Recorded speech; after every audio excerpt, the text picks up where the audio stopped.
Nah, perintahnya apa saja yang ada di dalam Al-Quran? Nafik gitu, karena setiap sesuatu yang baik itu kita pasti suka gitu. Nah, jadi dia itu pengen banget, dan dia menceritakan kepada ibunya bahwa dia ingin banget bertemu sama Rasulullah. Nah, yang ketiga itu ada yang namanya taat kepada pemimpin.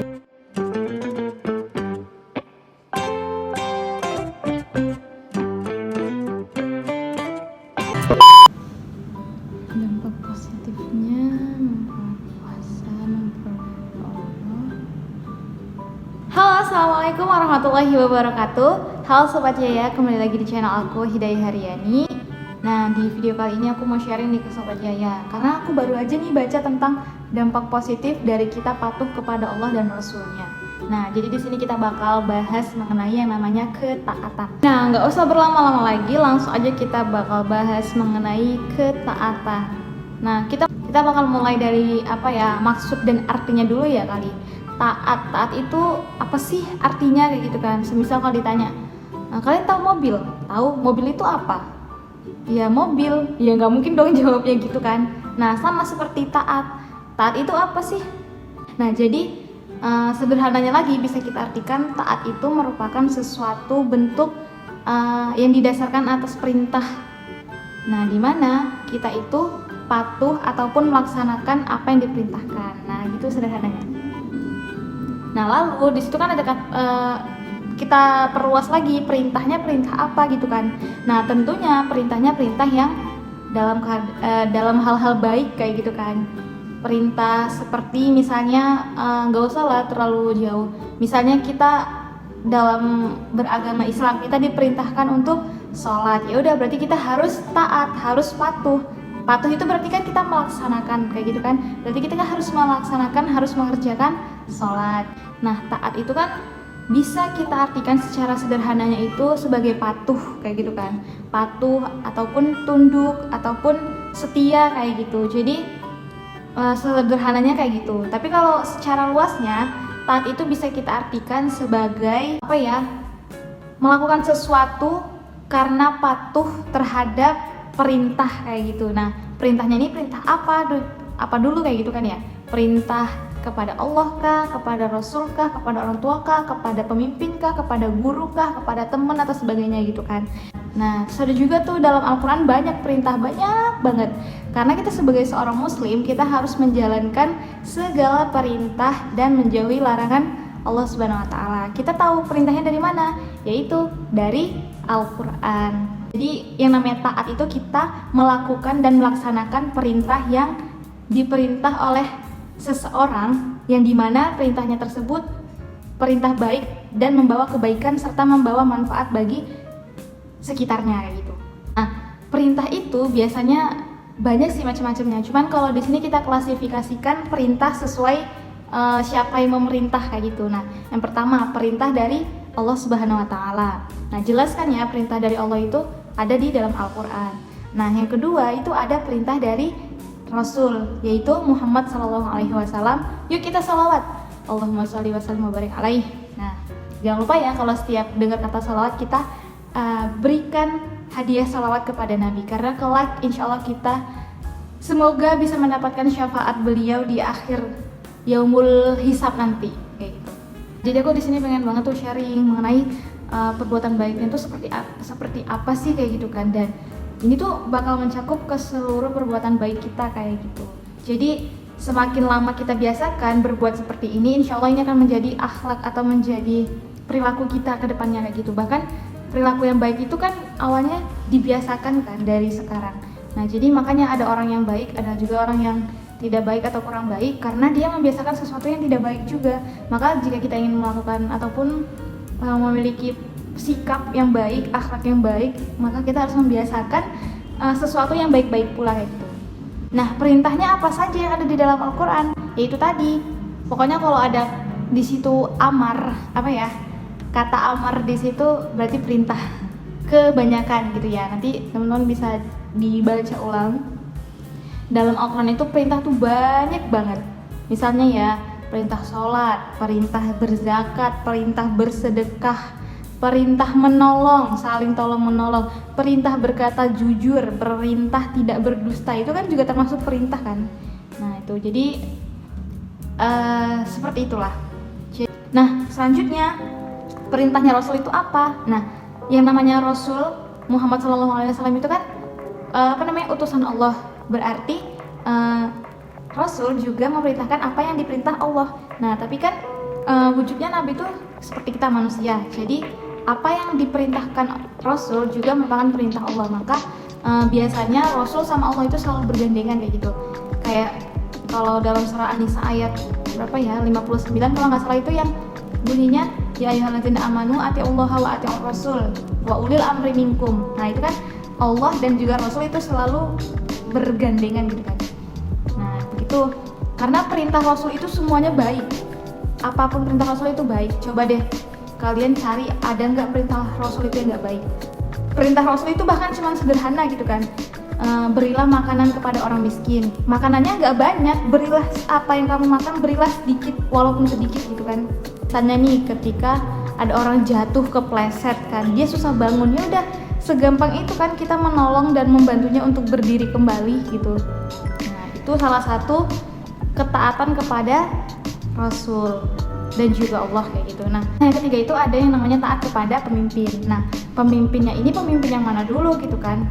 Nah, ada yang pemimpin negara, ada pemimpin kota, pemimpin lingkungan, pemimpin rumah kayak gitu, pemimpin rombongan, pemimpin kelas dan sebagainya. Jadi yang dimaksud pemimpin ini kan seseorang yang ditunjuk untuk membantu agar kita tuh sama satu visi dan misi gitu, satu tujuan. Nah, semisal nih kalau dalam negara kita kan pemimpinnya presiden. Nah, kita harus taat dan tunduk serta patuh kepada apapun putusan dan perintah dari presiden.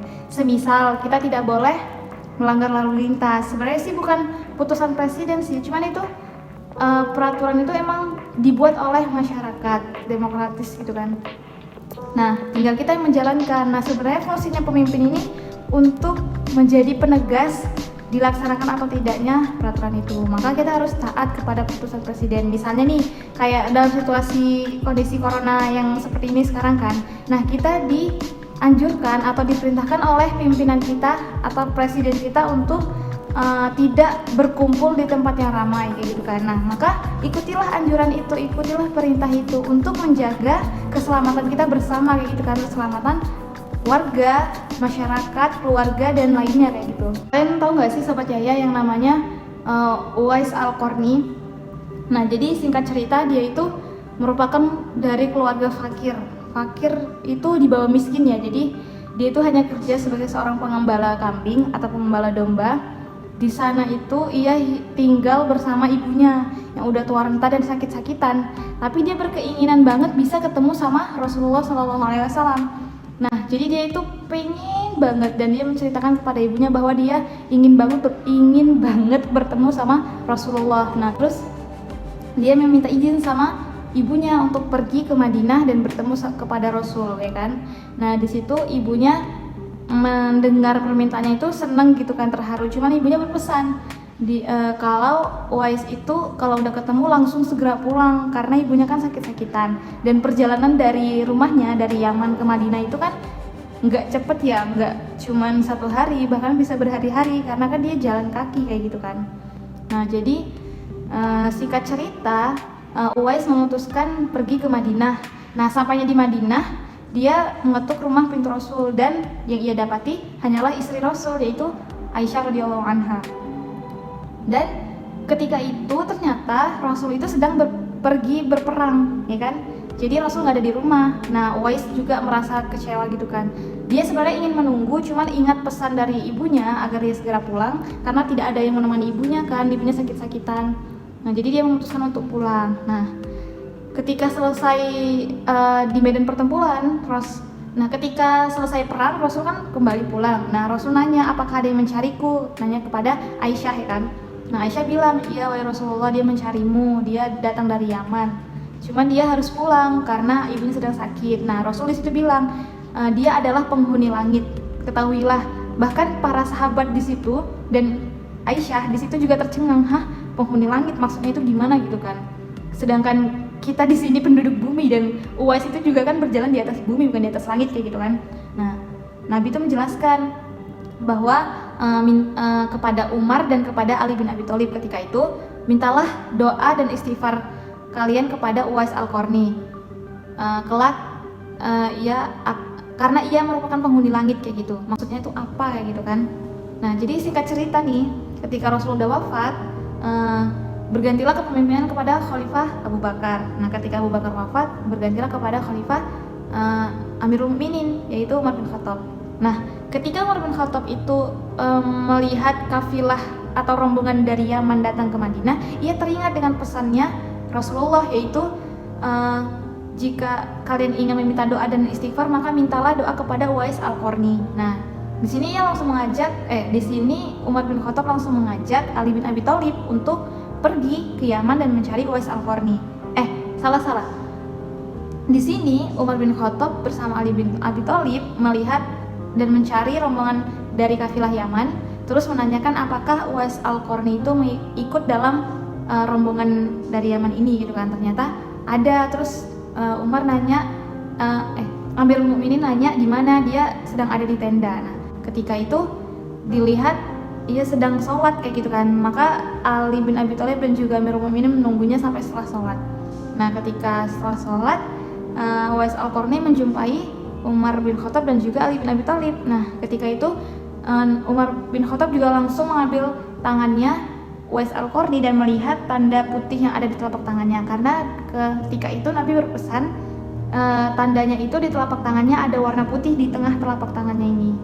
Nah, jadi ternyata benar, dan di situ langsung Umar bin Khattab dan juga Ali bin Abi Thalib meminta doa kepada Uwais Al-Qarni, yaitu meminta doa dan memohon ampun kepada Allah melalui Uwais Al-Qarni. Nah, singkat cerita, ternyata setelah pulang dari rombongan Yaman itu Uwais Al-Qarni meninggal. Ketika bertemu sama Amirul Mukminin, Uwais berpesan bahwa tidak ingin diberitahu kepada siapapun, kepada orang lain. Dia ingin menjadi hidup sederhana seperti ini aja dan tidak dikenal oleh banyak orang kayak gitu kan. Nah, Amirul Mukminin pun menepati janji. Sehingga ketika ia meninggal itu banyak banget orang yang berdatangan. Bahkan orang yang tidak dikenal pun datang, yang nggak pernah ketemu sama Uwais Al-Qarni pun datang. Nah, ketika ia dimandikan itu orang sampai berebut gitu kan, banyak banget yang menunggu untuk memandikannya Uwais Al-Qarni. Sampai dikafani, sampai disolati, sampai di liang lahat kubur pun juga sudah digali kayak gitu. Entah siapa nggak kenal, padahal kan Uwais Al-Qarni itu hidup dalam kefakiran. Gimana bisa banyak orang yang berdatangan. Nah, ternyata itu banyak kalau dari kisahnya itu itu merupakan jelmaan dari malaikat kayak gitu. Karena itu kan Nabi menyebutnya penghuni langit. Jadi para malaikat itu turun untuk memandikan, mengkafani dan sebagainya. Dan juga ternyata ketika sudah meninggal itu Amirul Mukminin menceritakan kepada orang-orang bahwa beliau ini merupakan penghuni langit kayak gitu. Maka siapapun yang meminta doa dan istighfar kepadanya, insya Allah bakal diampuni Allah, karena itulah keistimewaannya tadi, yaitu taat kepada ibunya. Nah, jadi Uwais Al-Qarni ini memiliki kelebihan patuh, tunduk, dan juga taat kepada ibunya. Patuh kepada orang tuanya, meskipun udah tua, orang tuanya sakit-sakitan, tetap dirawat, tetap menepati janji yang dipesankan ibunya, dan juga taat beribadah kepada Allah. Bahkan ia ingin sekali bertemu sama Rasulullah kemarin itu. Nah, sampai di sini dulu sharing kita, semoga bermanfaat ya Sobat Yaya. Dan jangan lupa, taat itu bisa kita dapatkan, kita bisa patuh kepada siapapun, termasuk patuh terhadap perbuatan baik, asalkan kita membiasakannya dari sekarang, dan tidak ada kata terlambat untuk melakukan sesuatu yang baik itu. Terima kasih. Assalamualaikum warahmatullahi wabarakatuh.